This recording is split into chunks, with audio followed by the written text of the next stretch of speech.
homework 12. Has anyone done this problem yet? What is ambiguity in grammar, and why might it be a problem for programming language? Yeah? Your ambiguity in grammar is like a word or a phrase can have multiple meanings. Okay. And it's a problem for programming language grammars because probably like a normal reader's not gonna, like a computer's not gonna know like if you mean A or B. If that makes sense without more information. Yeah. So, did you have another answer? Same thing, or?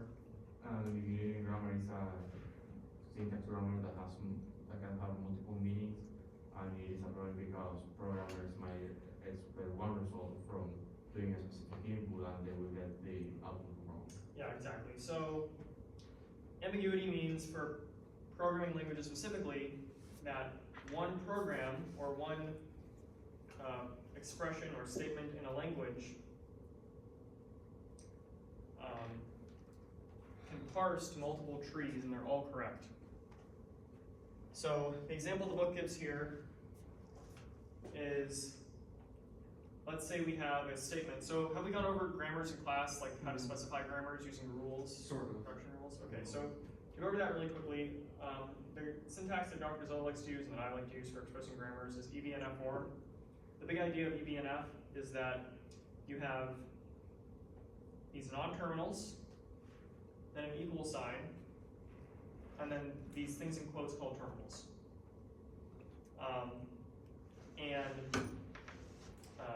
Just as an example here, this is a production, so everything with like an equal sign separating the left and right hand side is called a production. The left hand side is a non-terminal, and the right hand side is the actual rule, like production of that rule. And in this case, the non-terminal 12 expands to the terminals 1 followed by a 2. The comma is not part of the actual language, it's just part of the syntax of EBNF. So as another example, down here, we have this syntax for grammar where the non-terminal letter is either A or B or C, and we use the vertical bar to separate alternatives from each other. So this will be useful when you're specifying your own grammar later on in the semester. I'm not sure if you'll be doing it yourself or not, but you'll be reading grammars for other parts of other homework assignments. Actually, homework 14 requires you to read grammars. So back to here, they're using a little bit of a different syntax, but same idea. The idea is that a statement is either, so the STAT, the stat non-terminal, is defined to expand to either an expr non-terminal followed by a semicolon, or an ID, which stands for identifier or a name, some sort of like function name, followed by open close parentheses, and then a closing semicolon. So it's either one of these two. However, an expr, the non-terminal for expr, has the same, one of its productions, one of its alternatives here is the same as this one for, almost the same as this one for statements. And what that means is that when we go to parse the input f, open parentheses, close parentheses, it will parse the two separate parse trees, and they're both correct. So we can either consider f as a statement, as a stat, S-T-A-T, and then you can see ID goes to f, the open parentheses is right here, the closing parentheses parse is right here, and then the closing semicolon parse is right here. But we could also parse this tree, this input, in a different way, where stat expands to an expr, which expands to an f, so ID, f, open parentheses, f, close parentheses, f, followed by a closing semicolon. And both of these are correct, but it's not clear to choose which one we should choose when actually writing a parser to actually parse this language for us. If we're writing code to actually do this work of creating this parse tree, it's not clear which path we should take, and that's a problem.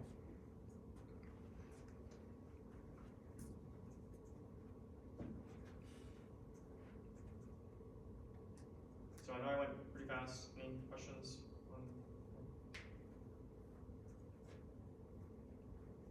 What's the name of the standard used them? Oh, EBNF. extended back as far.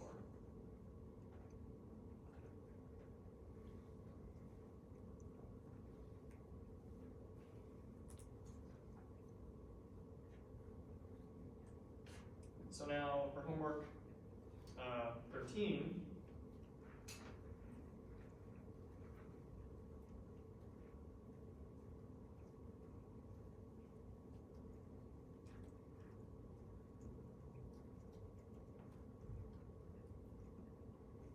we have to specify grammar for arithmetic expressions and reverse Polish notation, and I think this homework assignment is already been passed the due date. We kind of went over this in class yesterday too. Yeah, the idea is that really all you need is three, you can get by in just three rules, or maybe more, but 3 rules, and that's all you need. The first one is the non-terminal that we're starting with. This is the initial non-terminal for the language. X, we'll say, is an expression. It's either a single number, or it's an expression, followed by an expression, followed by an operator. And N is either, well, we'll just say an integer, but you can think of it as what he defines here in the homework assignment. 0 through 9, any one of those digits. And then op is equal to plus, or minus, or asterisk, or divide, slash. And this is really all you need to specify the grammar.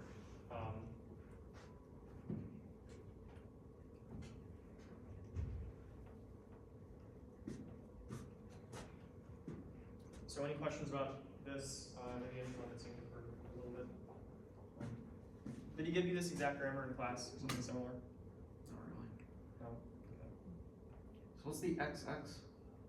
So X is the recursive rule for saying that you're actually trying to do a binary operation on 2 expressions, 2 results. Oh, okay. Yeah. And then So use the reverse other. Polish notation is a postfix expression language. So I think in CS1 you went over postfix expressions. So instead of saying 3 plus 4 equals 7, you say 3, 4 plus is 7, essentially. That's how those work. So to give an example of how this would like parse in reality, I can go to the document can here, show it.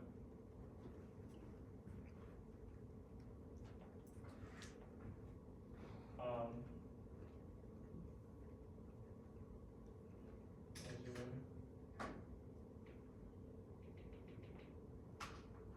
Okay, cool.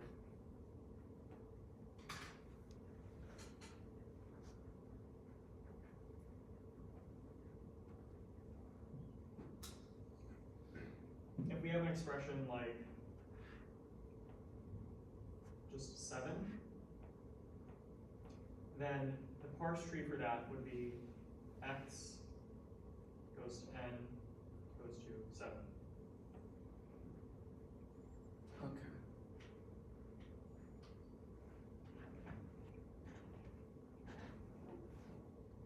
And if we have like 3, 4 plus, we would have x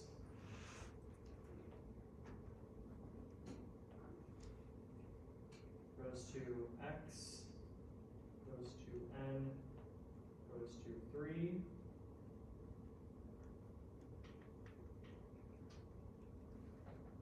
and then x goes to n, goes to 4, and this just goes to plus. So those are examples of like the parse trees in using this grammar, and it's not ambiguous because there's no way to express, there's no way to, well, each valid input for this language only has one valid parse tree. Yeah, so it's not ambiguous. If you can find a counterexample, show me, but I don't think this is an ambiguous grammar. And this is nice because it's very easy to specify the grammar since it's not ambiguous, and because it's postfix, it's very easy to specify the syntax. When we go on later in the semester, specifying the syntaxes, the grammars of infix expressions, so operations like 3 plus 4, in order to have correct order of operations, we have to specify the grammars very carefully, and there's a lot more rules that go into the grammar to ensure that the order of operations is preserved correctly. But for this language, it's so simple, and because it's postfix, we can just get by with just having this single production. Oops, I'm not on the laptop now. And that's sufficient. That's all we really need. That's all we really need.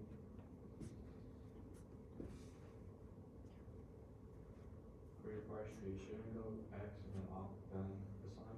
For what? For your parse tree, shouldn't we go like from X to op, then the symbol? Or it doesn't have to? You mean like have the operator in between them? Yeah. No. So RPN is postfix. So the operator comes after the operands. No, I mean like in your parse tree, you have like X, and then you just go from X to the symbol. But can you go from X, then you put from X to op, then op to the symbol? No. Oh yeah, you're right. It should be that. Yeah, you're right. So yeah, but I see what you're saying. So I'll just go back to that really quick. And the parse tree shouldn't just be directly to plus. It should be to the op non-terminal and then to plus. So that's a good catch. So any questions about homework 13?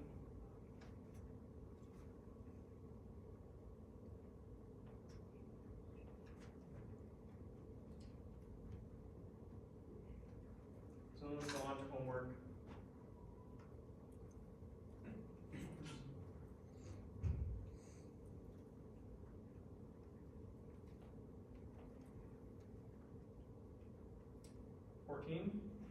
Write a function in the intermediate representation shown in class that computes the factorial of a given number. Input a number as a parameter and output the result via a return. So to write this function, I'm just going to base it off an example to begin with. And there's two ways to do this, either a recursive way or an iterative way. I'm going to show you the iterative way because we did it last lab. We went over the iterative approach, but the recursive approach is fine. Whatever is easier for you.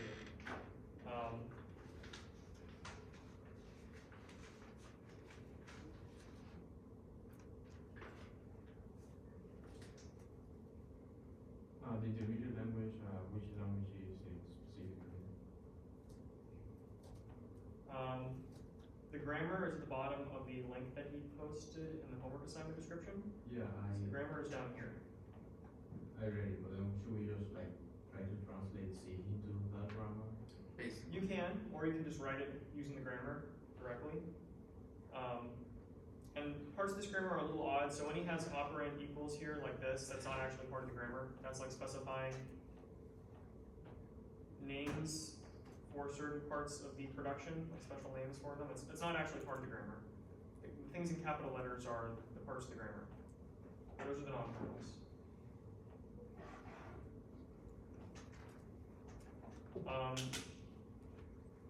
Okay, so to start off, I'm just going to copy and paste one of the functions that he has here.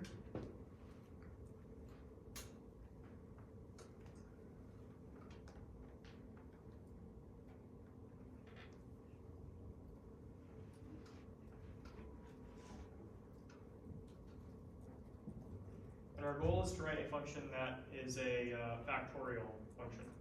So how do factorials work? It's like whatever the number is, you multiply that by each successive number down to 1.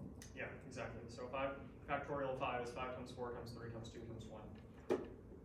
So what we're going to say is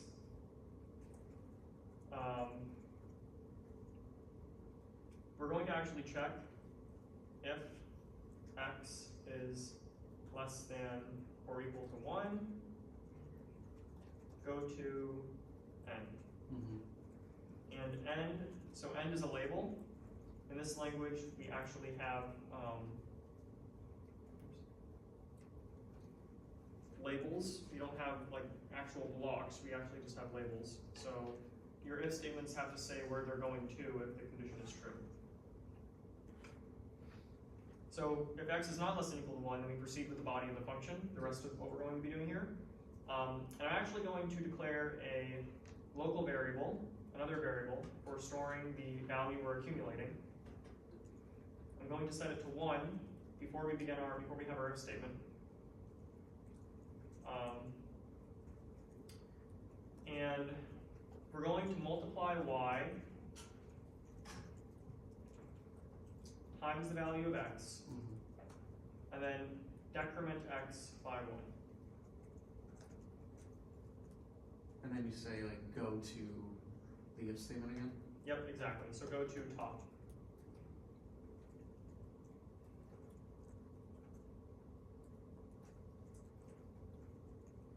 It's not that bad. And that's the iterative way to solve this problem. So what this code is doing is first initializing our accumulator value, which is going to have the result to 1. And, oh, there's actually a typo here. Does anybody know what it is? The less than equal is supposed to have like a symbol. No? That's fine.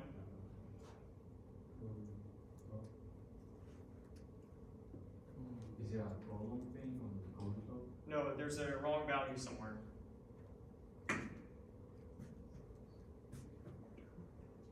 Oh, you have. Wait. Oh, did you gotta return x at the end? Yeah, we're not actually returning y, we're returning 1. So, we were just returning 1 in all cases. We want to actually return the result. So y is going to be accumulating our result of all the multiplications. If x is less than or equal to 1, we just go to the end and return y, which if x is less than or equal to 1, then the factorial of 1 or 0 is still 1 anyway, so we're already fine. Otherwise, we're going to multiply y by the current value of x, decrement the value of x by 1, and then do that again until x is eventually 1. And in doing so, we're going to accumulate the factorial value in the variable y. And then finally, we just return y to get the result. Where do we get the x value? It's past X is a parameter. Okay. So in this language, you specify the local variables, including the parameters, and then on the next line, you specify which of those local variables are parameters. And each file is one function. So many questions on how this works.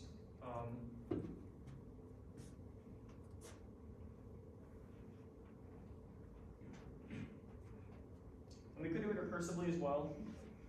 So the recursive approach would involve something like making another variable called z, or no, maybe just setting x equal to x minus 1, and then doing y equals, or z equals all factorial x, and then setting y equal to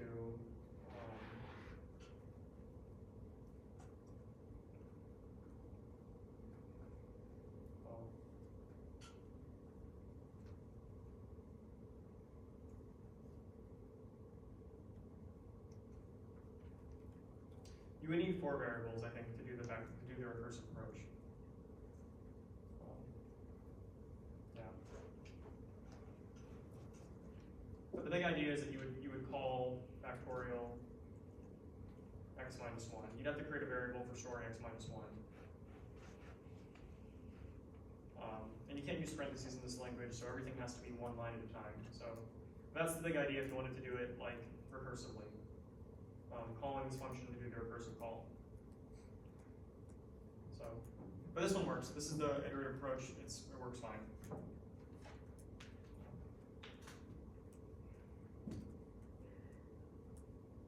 you want me to go over? Do you want me to actually do the recursive one, or do you want me to move on to the MyShell pipes? Okay. So I'm sorry that I couldn't go over the pipes last class. I wish I had time, but I was running out of time. So we'll go over it now.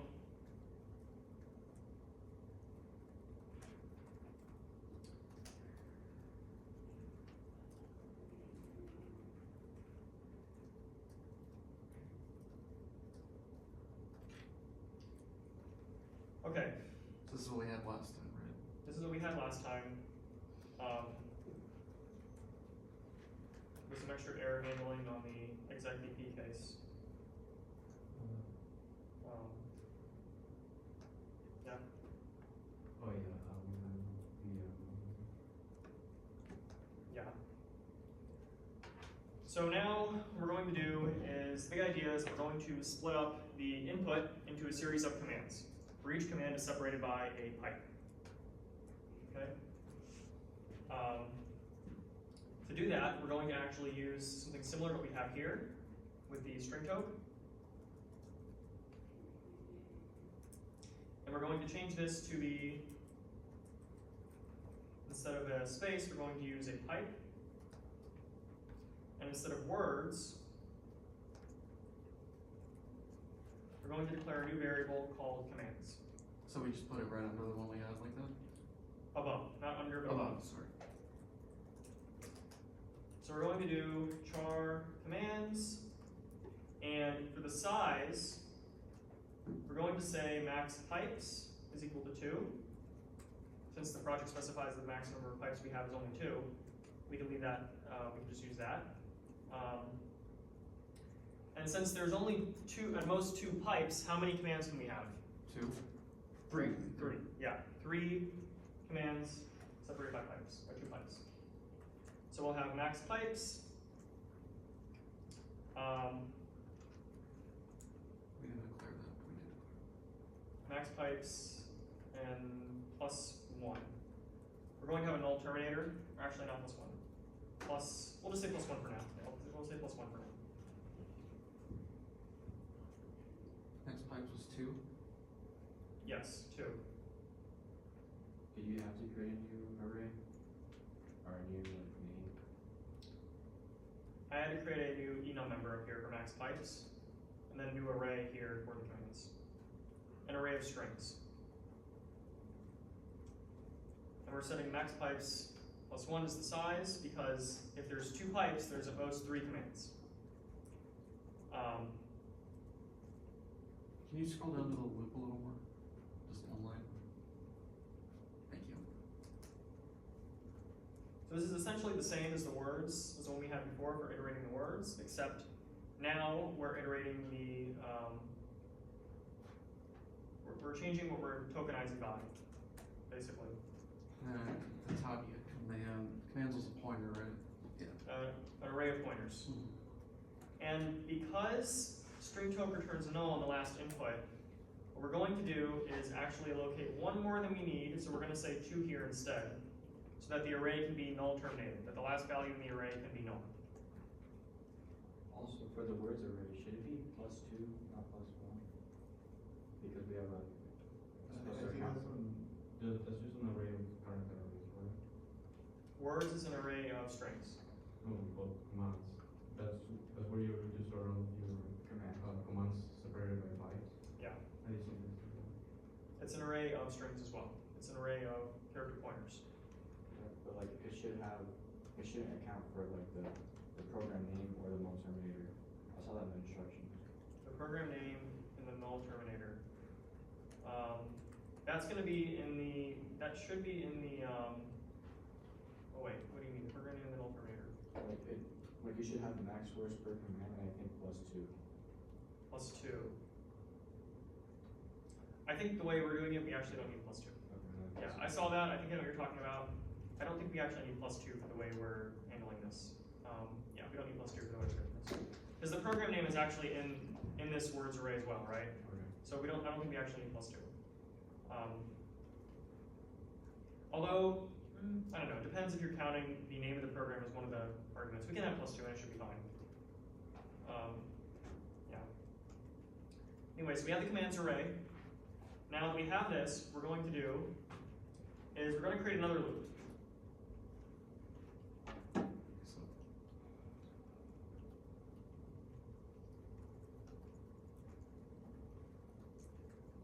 We're going to loop through each of the commands that we've obtained now. And we know we reached the end because the last command is going to be null, because string toke returns null when it parses no more input, or produces no more tokens.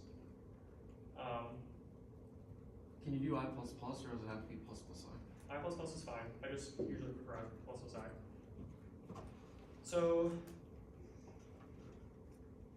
now what I'm going to do is delete the end of closing brace here, and I'm going to wrap everything that we have so far in that closing curly brace. So it's all in that second loop? So So everything we have here, starting with the iterating the words, is going to be in the second loop. Say that one more time, sorry. So we have up until here we get the commands, and then now once we have our commands, we're going to grab everything else we've done inside this second loop. Okay. I see.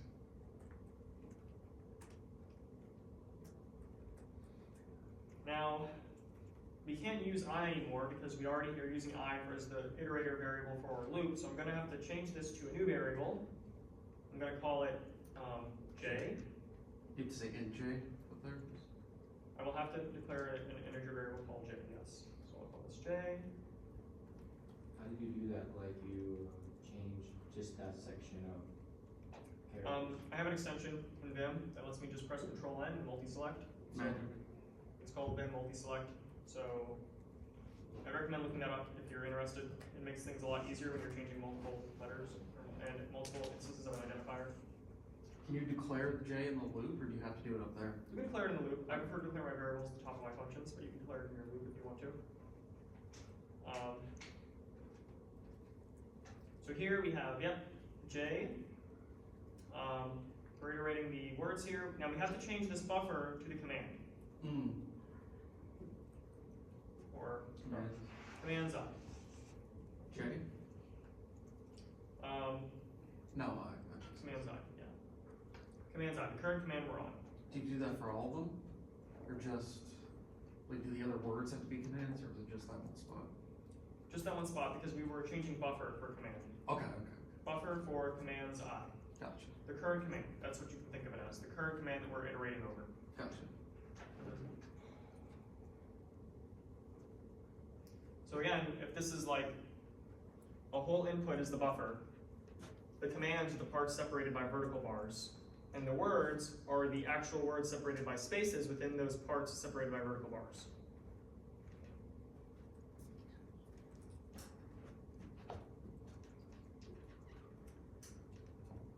Now, let's just have a quick sanity check and make sure this works.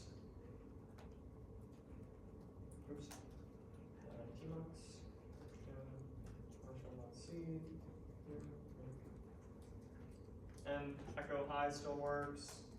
cd // pwd, that still works. Exit, that still works. So everything still works without adding any pipes. All we've done is add an extra level of parsing. We haven't actually added the pipe functionality yet. But this will set us up for adding the parsing. So, now for the parsing, I'm going to draw another diagram here, and I think this will explain things pretty, hopefully clearly.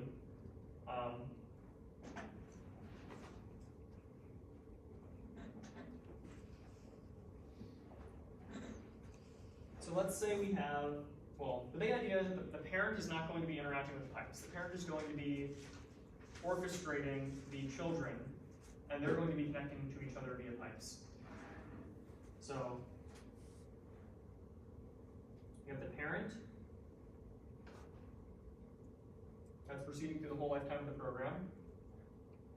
And we're going to have, let's say our whole input is something like,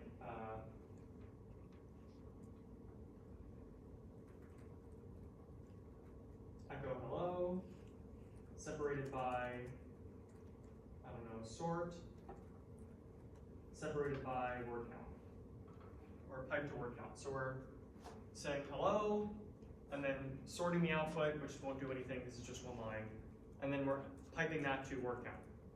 So that would be one. That would just be one word, yeah.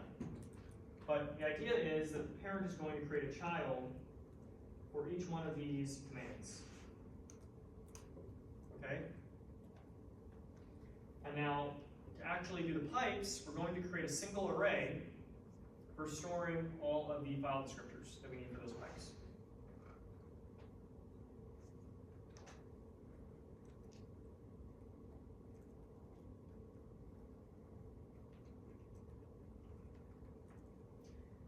And we're going to say that the element at the first index here, so this is 0, 1, 2, 3, this is going to be the read end of the first pipe. So R0, and the element at index 1 is going to be the right end of the first pipe. And then you do the same thing with the second pipe. Yeah. Do you need for them to be in the same array, or I can do like 2 arrays of 2?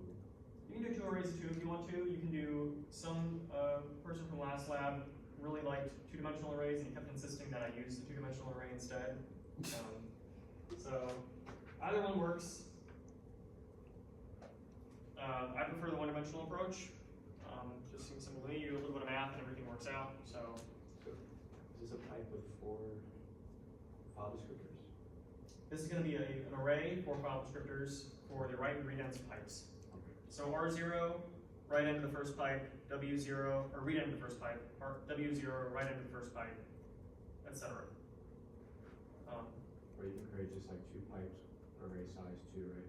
If you want. You could, but you'll see why it's a little bit easier to have them all in one array. Then you can just do some math to access the previous pipe and the next pipe. Also, it makes it very easy to get the extra credit, I will say, if you want to go back and do that later. Having a single array makes it very easy to get the extra credit.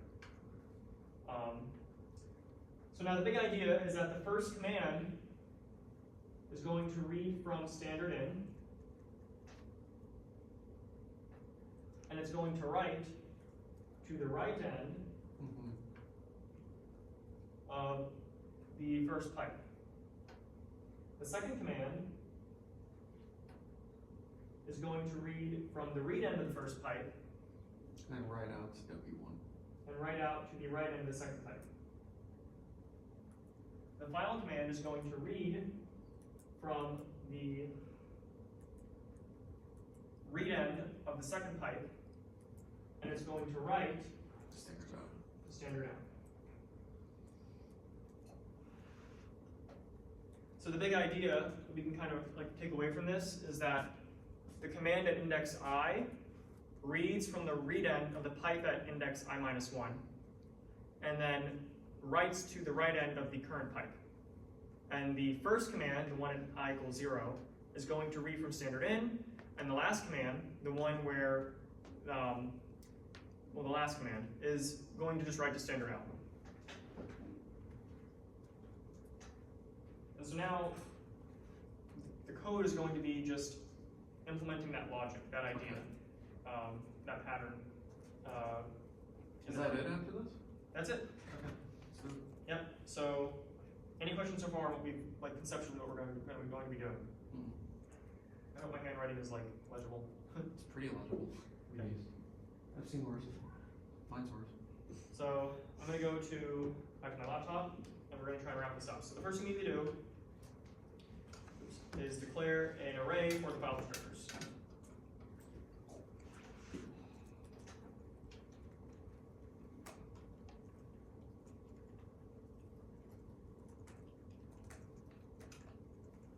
So if you want to be more pipes, you just make that bigger, right? Bingo. Yeah. that's the trick of the extra credit. That's all you guys do for the extra credit? You just got to make the pipes bigger. You just have to change max pipes to be a lot bigger. The way that I've done it, I've set it up here with a single array. Because I originally solved the problem with an arbitrary number of pipes. I didn't really want to try and do only 2 pipes. So this solution scales extremely easily to any number of pipes. By extra credit, you mean the bonus project, right? Yes, Okay. that's the bonus project. Now, granted, if you wanted to make it truly arbitrary, you'll have to use malloc to just allocate space for pipes, and that's not too hard, just a little bit extra work. You got free it then too, right? Yes, you do. So we have our file descriptors, and we have to actually allocate space for them. So the way we do that is to just call pipe beforehand. The way I'm going to do it is actually allocate all the pipes beforehand. So this is not in the big loop yet. Not yet, no.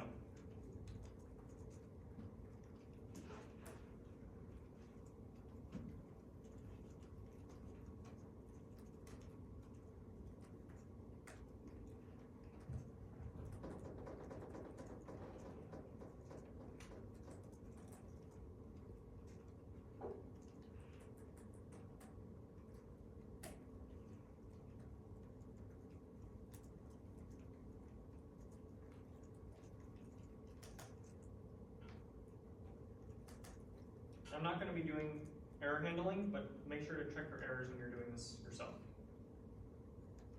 So we're going to call pipe. We want to call pipe at an offset into the array. So Would be file descriptors at I-1. No,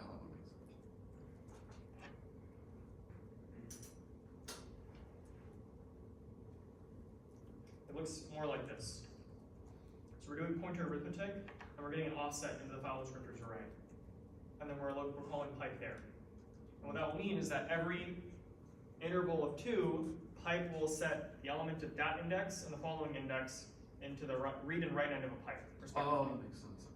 So we're sort of allocating a series of pipes contiguously in memory in one single array of file descriptors. So if you wanna make this bigger, you could just make this What? bigger. I'm a bit confused on that part.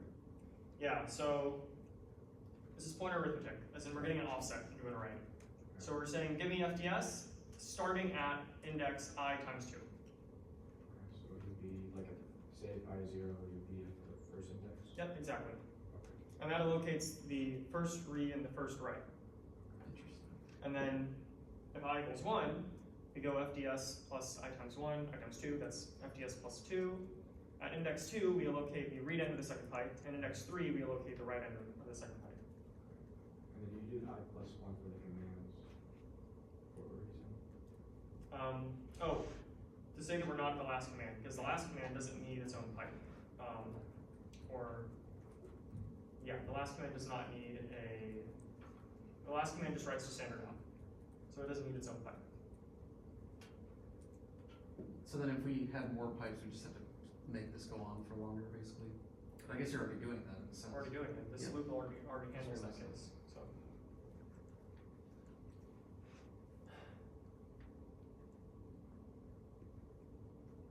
So now, let's actually use the pipes and connect the children to each other. So we need to fork twice, right? No, we don't need to fork twice. Oh, The parent is already doing its thing and it's just forking off the children one at a time, iteratively. So, in the child case, we have 2 cases to take care of here. Number 1, that we're not on the first child. The first child process. If we're not, then we have to read from the read end of the previous pipe.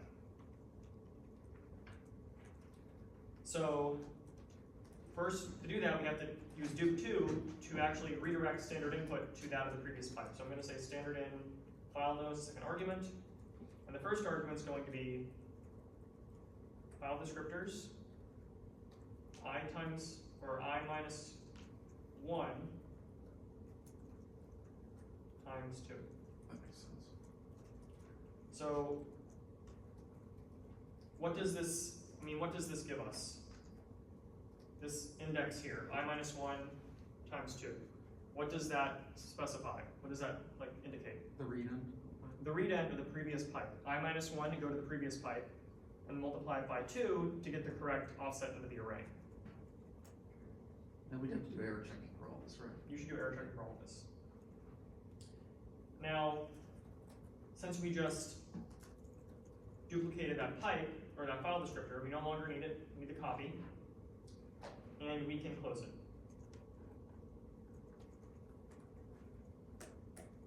We've already redirected standard in to the file descriptor of the read end of the previous pipe, so we no longer need that file descriptor anymore, we can close it. Now, we're going to do something similar for the case that we're on the last command, because in the last command, if we're not in the last command, we have to write to the write end of the current pipe. Mm-hmm. So we're going to say dup2, FDS, I times 2 plus 1.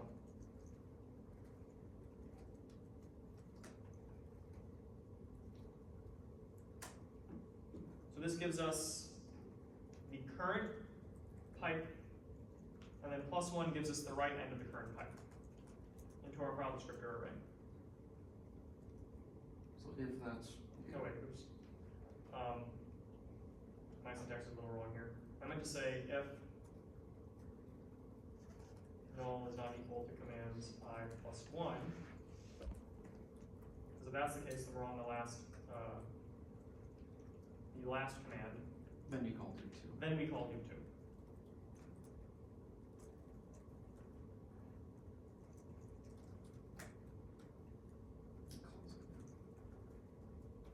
Yep, and then we close the right end after we duplicate it. Could you explain just why you're checking why I is not equal to 0 then? Because then we're on the first command, and in that diagram I showed, the first command reads from standard in. So we don't have to redirect the standard input. And the reason why we're checking if the last command is not at the end by checking if the following command is null, then we know that we're at the end. Because the last command writes to standard out, so we don't want to redirect standard out. That's the big idea of what those two edge cases are for. And conceptually, it's not a lot of code, but conceptually it's a little challenging to figure this out yourself. Probably. It can be. And then critically, the last thing we have to do is go to the parent, and in the parent, we have to close these pipes as well. These are not pipes, the file descriptors as well. We can remove the dupes because we're not redirecting any input or output of the parent, but we have to close the file descriptors because the parent is not, the parent has its own duplicate copy because we called fork. Oh, that makes sense. Yeah, we called pipe first and then we called fork. And remember, fork duplicates all file descriptors. So the parent needs to close its copies so that the children actually receive the end of file and can know that they're done reading input from their previous child. So then what if it's not either of the edge cases? Did we take care of that already? If it's not either of the edge cases, then yeah, we've already taken care of that. How do we take care of that? Like, by default, standard in is standard in. Right. And by default, standard out is standard out. So we just don't redirect anything. Oh, I see, okay. Now I'm gonna try running this. Last class I ran into last week in the fourth lab, I was actually able to get the whole thing working. But last lab I ran into a bug when I was trying to get the pipes working. But we'll see if I got it working this time. Maybe I fixed what I was doing wrong. So that seems to work. That still seems to work.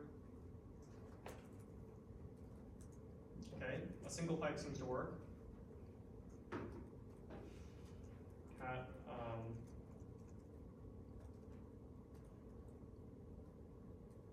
okay, so that seems to work.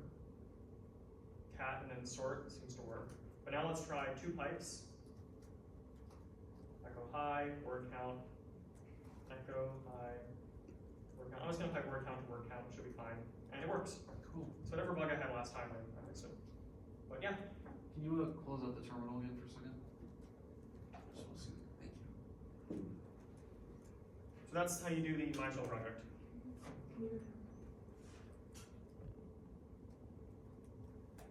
So the variables are here. That's all you need.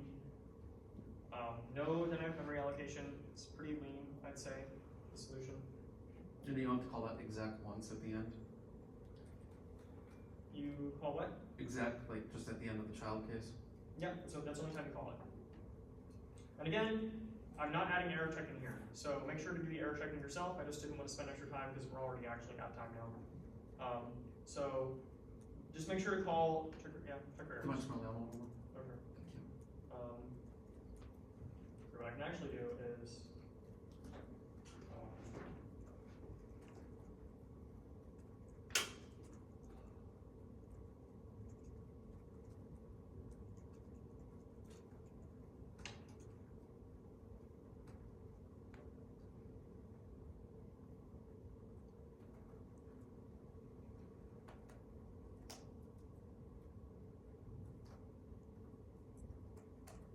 there, How many lines of code was yours? 93. Wow. But that's without error checking. Mine's like almost like 300 lines. That's an example of it. If you know the algorithm, you can make it a lot more concise. Which it took a lot of time to figure that out. It took me like 6 or 7 hours, well, probably more like 5 or 6 hours to figure out this algorithm. But once I did, my code is only 130 lines or less, and it works. So now there is like an edge case. If the edge case is when you have no input, like if you have a pipe with no input, like there's an empty pipe, empty command, make sure to check for those. I didn't check for that either. How do you do that? So words index 0 is equal to null. Yeah, basically. Okay. Now, keep in mind that if you actually have, if the very first character is a pipe, then you'll actually skip the first command. Yeah, I Do do a code, string So code. basically in that loop, you would just say if it's, but the first one's a pipe, continue, basically. You can do that, that's one way to do it, yeah. And then if it's, if there's no input, then you said you just, forget about it, what'd you say to do? If there's no input, you would just say continue, go on to the next command, or you can break, whatever, it doesn't really matter. So basically both of them, let's continue. Yeah. And you check that in one of the loops, okay. But make sure, if you're in the middle of the series of commands and you find an empty command you're gonna break, you have to make sure to still close all the remaining pipes that you had not got to. So then if you're in the middle, you would just say like if, like the current command in I is, Just right here, we have if null equals word 0, that means you have an empty command. okay, so it's, Now, what we're not checking here, what we're not doing is that if I is not equal, if I is like not the last command, then we might have some dangling file descriptors we haven't closed yet. So you have to make sure to close all the remaining file descriptors before continuing. so you just loop again? Yeah, you have to look through the file descriptors and close the ones that you haven't got to yet. So you just close them all, okay. Well, you can close them all, but you might have some already closed if you're in the middle of the. Oh, so, okay. Yeah, so make sure you're closing your remaining file descriptors. But, like, that's error checking. Overall, this is the general idea, like, this is the starting point for the actual loop code, so. So then if it's midway through, you just check further down, basically. So if you are, yeah, you have to start, you have to choose the correct starting index for closing file descriptors. I meant like you're midway, like if it's like the second pipe that doesn't have that on the end or something. Yeah. Okay.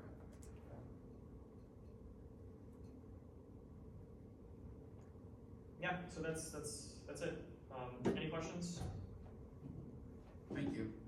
Or, That helped a lot. or so? Would you take logic? Sure, sure. So, I think that Thank you, you too. I was going to make a crazy professor, like I did Can I have your question? So, It's hard. or loop, and I